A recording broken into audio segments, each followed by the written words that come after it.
प्रभु तेरी वाणी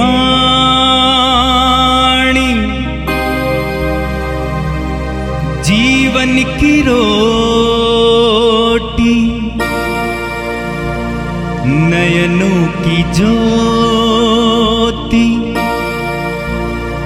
अंधेरा मिटाती।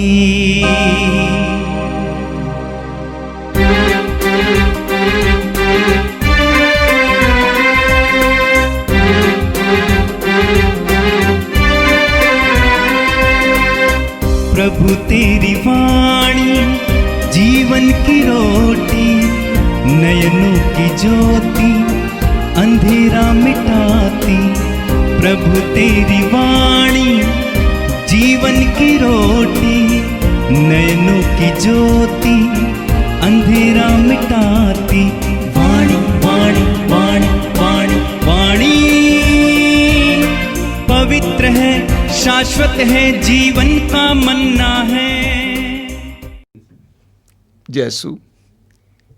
मेरे प्रिय भाई और बहनों, आइए हम बड़े आनंद के साथ इस नए दिन में प्रवेश करें। मैं आप सभी को इस सभा में स्वागत करता हूं।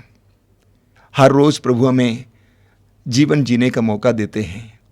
आज के दिन के लिए प्रभु को धन्यवाद दीजिए और बड़े आनंद के साथ हम इस नए दिन में प्रवेश करेंगे। अभी आप एक पाठ सुनेंगे, उसके बाद दूसरा पाठ और उसके बाद चिंतन होगा। 23 जून मंगलवार। पहला पाठ राजाओं का दूसरा ग्रंथ, अध्याय 19।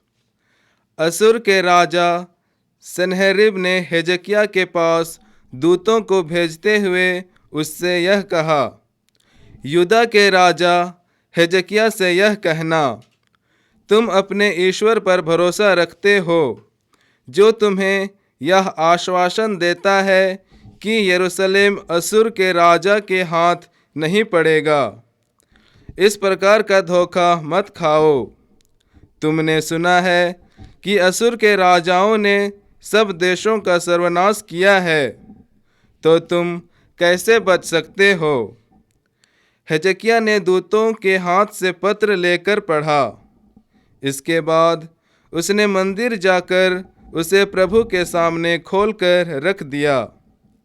तब हिजकिय्याह ने प्रभु से इस प्रकार प्रार्थना की, हे प्रभु, इस्राएल के ईश्वर, तू केरुबीम पर विराजमान है। तू पृथ्वी भर के सब राजाओं का एकमात्र ईश्वर है। तूने स्वर्ग और पृथ्वी को बनाया है। हे प्रभु, तू कान लगाकर सुन। हे प्रभु, तू आंखें उठाकर देख। सन्हेरीब के शब्द सुन, जिसके द्वारा उसने जीवंत ईश्वर का अपमान किया है। हे प्रभु, यह सच है कि असुर के राजाओं ने राष्ट्रों का सर्वनाश किया और उसके देवताओं को जलाया है। वे देवता नहीं, बल्कि मनुष्यों द्वारा लकड़ी और पत्थर की मूर्तियां थे, इसलिए वे उन्हें नष्ट कर सके। हे प्रभु, हमारे ईश्वर, हमें उनके पंजे से छुड़ा, जिससे पृथ्वी भर के राज्य यह स्वीकार करें कि हे प्रभु, तू ही ईश्वर है। उसी समय आमोस के पुत्र इसायास ने हिजकिय्याह के पास यह कहला भेजा, प्रभु, इस्राएल का राजा यह कहता है, मैंने असुर के राजा सन्हेरीब के विषय में तुम्हारी प्रार्थना सुनी है। उसी रात प्रभु के दूत ने आकर असुर के राजा के शिविर में 1,85,000 लोगों को मारा। प्रातःकाल वे सब मरकर पड़े हुए थे। असुर का राजा सन्हेरीब शिविर उठाकर अपने देश लौटा और निनवे में रहा। यह प्रभु की वाणी है। संत मत्ती के अनुसार पवित्र सुसमाचार, अध्याय 7, वाक्य 6 और वाक्य 12 से 14। पवित्र वस्तु कुत्तों को मत दो और अपने मोती सूअरों के सामने मत फेंको, कहीं ऐसा ना हो कि वे उन्हें अपने पैरों तले कुचल दें और पलटकर तुम्हें फाड़ डालें। दूसरों से अपने प्रति जैसा व्यवहार चाहते हो, तुम भी उनके प्रति वैसा ही किया करो। यही संहिता और नबियों की शिक्षा है। सकरे द्वार से प्रवेश करो। चौड़ा है वह फाटक और विस्तृत है वह मार्ग जो विनाश की ओर ले जाता है। उस पर चलने वालों की संख्या बड़ी है, किंतु संकरा है वह द्वार और संकीर्ण है वह मार्ग जो जीवन की ओर ले जाता है। जो उसे पाते हैं उनकी संख्या थोड़ी है।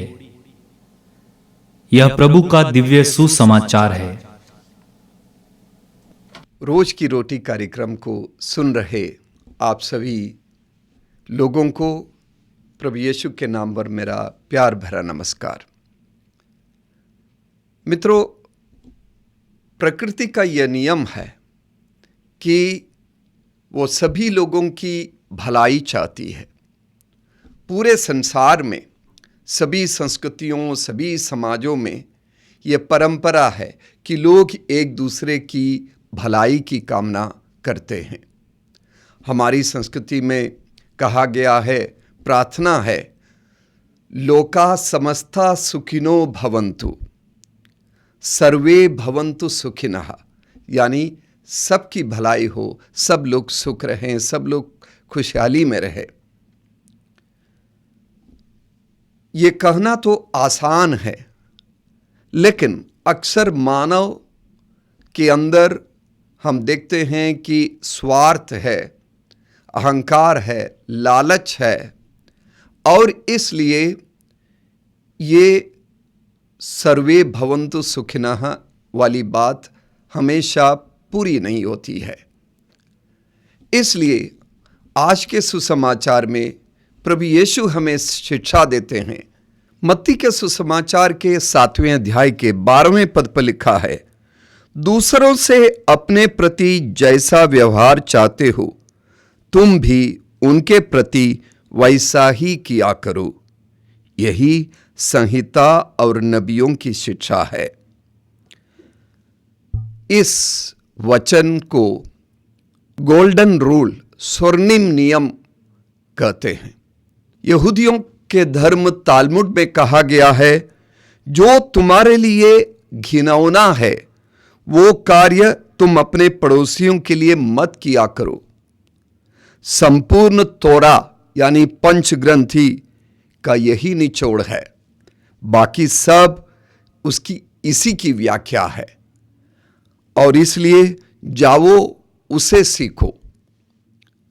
हम पवित्र ग्रंथ बाइबल में तोबित के ग्रंथ के 4 अध्याय के 15वें पद पर पढ़ते हैं, तुम्हें जो बात अप्रिय है उसे दूसरे के साथ मत करो।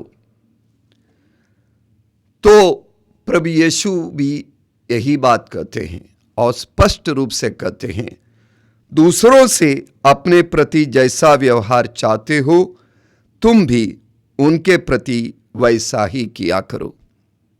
और प्रभु यीशु यह कहते हैं कि संहिता और नबियों की शिक्षा है, यही है। मतलब पूरे संसार में, सभी संस्कृतियों में, सभी धर्मों में, सभी परंपराओं में यही शिक्षा दी गई है। हमारी ज़रूरत क्या है और दूसरों की ज़रूरत क्या है? जो हमारी ज़रूरत है उसके अनुसार दूसरे के साथ हम भी व्यवहार करें, क्योंकि जो हमारी ज़रूरत है वही दूसरे की ज़रूरत भी है। और ये समझने की ज़रूरत है। हम लोग अक्सर कहते हैं रोटी, कपड़ा, मकान हमारे मूलभूत ज़रूरतें हैं। ये तो है, ये भौतिक चीज़ है, लेकिन इससे भी महत्वपूर्ण बात है, इससे भी ज़रूरी चीज़ है, जिसे हम अंग्रेजी में दाल कह सकते हैं। दाल मतलब DAL, D for dignity, A for acceptance और L फॉर लव, मतलब सम्मान, स्वीकृति और प्रेम। सम्मान से क्या मतलब है? माने हमारी जिम्मेदारी है कि हम सबके साथ सम्मान पूर्वक व्यवहार करें, किसी की निंदा ना करें, किसी का अपमान ना करें, किसी की बुराई ना करें। सम्मानपूर्वक शब्द हमारे मुंह से निकले, सम्मानपूर्वक सोच हमारे मन से निकले और सम्मानपूर्वक व्यवहार करें। किसी के साथ हिंसा ना करे, किसी को छोटा ना समझे, सबको आदर दे। आदर पूर्वक व्यवहार की जरूरत है, अनादर नहीं। इसी तरह दूसरी बात है एक्सेप्टेंस या स्वीकृति। स्वीकृति का अर्थ यह है कि हम किसी की उपेक्षा ना करें, किसी की अवहेलना ना करें, सबको अपना समझे, किसी की निंदा ना करे।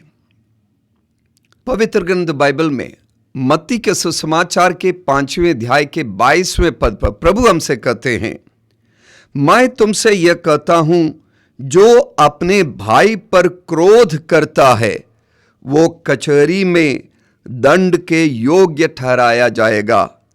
यदि वो अपने भाई से कहे रे मूर्ख, तो वो महासभा में दंड के योग्य ठहराया जाएगा। और यदि वो कहे रे नास्तिक, तो वो नरक की आग के योग्य ठहराया जाएगा। प्रभु हमसे क्या करें कि किसी को मूर्ख ना कहें, किसी को बेवकूफ ना कहें। इस तरह के अपशब्द हमारे मुंह से निकलते हैं जिससे उसको चोट लगती है, तो ये पाप है, ये गलत है, क्योंकि हम खुद नहीं चाहेंगे कि कोई हमारा इस तरह अपमान करे, इस तरह के अपशब्द बोलकर हमारी अस्वीकृति करे, हमारा तिरस्कार करे। किसी का तिरस्कार न करे, किसी की उपेक्षा ना करे। दोस्त, दुश्मन, परिचित, अपरिचित, सबके साथ हम स्वीकृति का व्यवहार करें। पवित्र ग्रंथ बाइबल में हम पढ़ते हैं, मत्ती के सुसमाचार 3 अध्याय के 17वें पद पर यीशु के बपतिस्मा के बारे में हम सुनते हैं।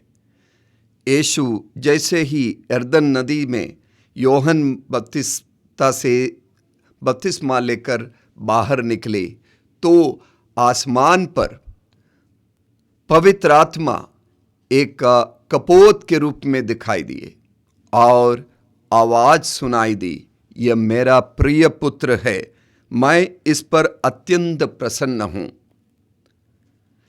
परमपिता परमेश्वर यीशु को अपना प्रिय पुत्र मानते हैं और उसे सुना रहे हैं कि मैं तुझ पर अत्यंत प्रसन्न हूं।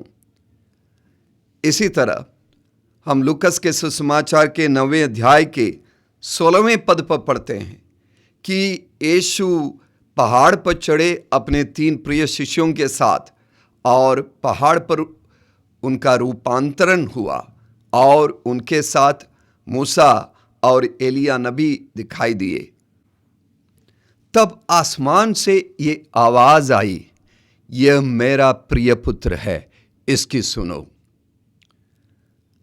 परमपिता ईश्वर हमारे साथ ऐसा व्यवहार करता है जैसे प्रभु यीशु के साथ उन्होंने किया। हाँ, हम सभी ईश्वर के परम प्रिय पुत्र हैं। यदि वो हमारे साथ इस तरह का व्यवहार करते हैं तो हमारी जिम्मेदारी बनती है कि हम भी सबको अपना माने, किसी को पराया ना माने, किसी की उपेक्षा ना करें। मुझे याद है जब मैं 10 या 11 साल का लड़का था और कक्षा 6 में पढ़ता था। एक दिन मुझे स्कूल में देने के लिए फ़ीस की ज़रूरत पड़ी और मुझे मेरे पिताजी से मिलने का मौका नहीं मिलता था घर पर, चूँकि वो बस कंडक्टर थे और वो बस लेकर मेरे स्कूल के सामने से ही जाते थे। तो छुट्टी के समय, इंटरवल के समय पर मैं सड़क किनारे खड़ा हो गया और मेरे पिताजी के बस को मैंने देखा, मैंने हाथ दिखाया और मेरे पिताजी हाथ देकर मुझे अंदर ले लिए, अपने सीट पर बैठाए और उन्होंने घंटी बजाकर सबको शांत कराया और उन्होंने कहा, यात्रीगण कृपया ध्यान दे, ये देखिए ये मेरा सुपुत्र है। उस दिन मैं उनकी बातों को सुनकर इतना खुश हो गया और उसके बाद उन्होंने मुझसे पूछा क्या ज़रूरत है, फीस दिया, मैं उतर गया। लेकिन आज तक मेरे पिताजी के ये शब्द मेरे कानों में गूंजता है, ये मेरा सुपुत्र है। प्रिय भाइयों बहनों, हर एक व्यक्ति को इस तरह के प्रोत्साहन की ज़रूरत है, स्वीकृति की ज़रूरत है। हमारे परिवारों में बहुत से माता पिता अपने बच्चों के लिए अपशब्द कहते हैं, उनका तिरस्कार करते हैं। बहुत सारे बच्चे अपने बूढ़े माता पिता की अवहेलना करते हैं, उन्हें अस्वीकार करते हैं, उन्हें अपशब्द कह के घर से निकालते हैं। ये कितना बड़ा अपराध है। किसी की अवहेलना ना करें। इस कारण हमारे समाज में बहुत सी आत्महत्या भी होती है। लोगों का दिल टूट जाता है। लोगों के अंदर सारी आशाएं टूट जाती है। हमारी मूलभूत ज़रूरत में आखिरी है लव, यानी प्रेम। ये सबसे महत्वपूर्ण है, हर एक इंसान के लिए ज़रूरी है। संत पौलुस कुरिन्थियों को लिखते हुए अपने पहले पत्र के 12वें अध्याय के आखिरी वाक्य 31वें वाक्य पर कहते हैं, आप लोग उच्चतर वरदानों की अभिलाषा किया करें। मैं आप लोगों को सर्वोत्तम मार्ग दिखाना चाहता हूं। और उसके बाद संत पौलुस पूरे 13वें अध्याय में प्रेम के बारे में विस्तार से समझाते हैं और प्रेम की महत्ता को समझाते हैं। प्रेम हम सब के लिए बहुत ही ज़रूरी, मूलभूत, आवश्यक चीज़ है। प्रेम के बिना हम जी नहीं सकते हैं। चाहे हम भोजन के बिना भी रहें, लेकिन प्रेम के बिना इंसान नहीं रह सकता है। हम कहते हैं ईश्वर प्रेम है और प्रेम ही ईश्वरीयता है। प्रेम में क्षमा है, माफ़ी है, करुणा है, उदारता है, दया है, दान है। प्रेम ही धार्मिकता है। दूसरों से अपने प्रति जैसा व्यवहार तुम चाहते हो, वैसा ही व्यवहार दूसरों के साथ तुम किया करो। इसका मतलब ये नहीं कि हम दूसरों को हमेशा खुश रखें, ये संभव नहीं। दूसरों का हम हमेशा तुष्टीकरण करें, ये संभव नहीं। दुनिया बहुत कुछ चाहती है, दुनिया बहुत कुछ चाहत रखती है। दुनिया की चाहत पर चलने का मतलब है चौड़े फाटक से प्रवेश करना, विस्तृत मार्ग से चलना। आज के सुसमाचार में यीशु हमसे कहते हैं, सकरे द्वार से प्रवेश करो, चौड़ा है वो फाटक और विस्तृत है वो मार्ग जो विनाश की ओर ले जाता है, उस पर चलने वालों की संख्या बड़ी है। किंतु सकरा है वो द्वार और संकीर्ण है वो मार्ग जो जीवन की ओर ले जाता है। जो उसे पाते हैं उनकी संख्या थोड़ी है। मेरे प्रिय भाइयों बहनों, सकरे मार्ग से प्रवेश करना या विस्तृत मार्ग से चलना आसान है और उसमें सहूलियत है और यही दुनिया का तरीका है। आज हम अपने चारों तरफ जो अधर्म देखते हैं, जो भ्रष्टाचार देखते हैं, जो अनैतिक कार्य देखते हैं, ये सब चौड़े फाटक से या विस्तृत या चौड़े मार्ग से चलने का परिणाम है। चारों तरफ पैसे का खेल है, गुंडागर्दी है, लड़ाई झगड़ा है, गाली गलौज है और यही दुनिया का तरीका है। सकरे मार्ग से चलने का मतलब है कि हम जीवन की ओर बढ़े। बेईमानी चौड़े मार्ग से चलने का बराबर है, लेकिन इसके बदले सकरे मार्ग से चलने का मतलब है ईमानदारी। चौड़ा मार्ग है घूसखोरी और भ्रष्टाचार, और सकरा मार्ग है निस्वार्थ मेहनत, कठिन प्रयत्न। चौड़ा मार्ग है गुंडागर्दी, और चौड़ा मार्ग का मतलब होगा बेईमानी के रास्ते पर चलना, लेकिन सकरा मार्ग है ईमानदारी के रास्ते पर चलना। चौड़े मार्ग का मतलब है घूसखोरी यानी घूस का लेना देना और भ्रष्टाचार। सकरे मार्ग का मतलब है निस्वार्थ मेहनत, कठिन परिश्रम। गुंडागर्दी चौड़ा मार्ग है, निष्कपट व्यवहार सकरा मार्ग है। गाली गलौज, अपशब्द निकालना मुंह से, ये चौड़ा मार्ग है। सकरा मार्ग है आशीर्वाद देना, दूसरे के लिए दुआ करना, दुश्मनों के लिए भी प्रार्थना करना। चौड़ा मार्ग है लड़ाई झगड़ा हिंसा, सकरा मार्ग है क्षमा और करुणा। देखिए, सकरे मार्ग पर चलने का कितना अच्छा सुपरिणाम होता है। हम एक दूसरे का ख्याल करें, जैसे हमारी ज़रूरत है वही दूसरों की ज़रूरत है।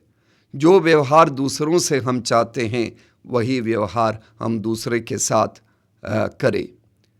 मेरे प्रिय भाइयों बहनों, आइए हम प्रभु से प्रार्थना करें। हे सर्वशक्तिमान प्रेमी पिता ईश्वर, हम तुझे धन्यवाद देते हैं हमारे जीवन के लिए, जीवन की सारी अच्छाइयों के लिए, और जीवन की मूलभूत ज़रूरतों को समझने की हमें कृपा दे।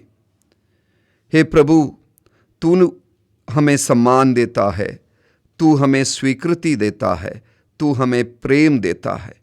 हमें कृपा दे कि इन आवश्यकताओं को हम समझे, उसका अनुभव करें और उसे हम दूसरों के साथ साझा करें, और लगातार हम दूसरों की ज़रूरतों को जानने का निरंतर प्रयास करते रहें और वही देते रहें। हे प्रभु, हम अपने परिवारों के लिए प्रार्थना करते हैं। हमारे समाज के सारे परिवारों में एक दूसरे का सम्मान हो, स्वीकृति हो, प्रेम हो, पति पत्नी के बीच में प्रेम हो, माता पिता और बच्चों के प्रति प्रेम हो, किसी की अवहेलना ना हो, किसी की निंदा ना हो, किसी की उपेक्षा ना हो। हम पूरे संसार के लिए प्रभु प्रार्थना करते हैं। राष्ट्रों के बीच में प्रेम हो, आपसी समझदारी हो, दुश्मनी ना हो, युद्ध ना हो, किसी तरह की हिंसा ना हो।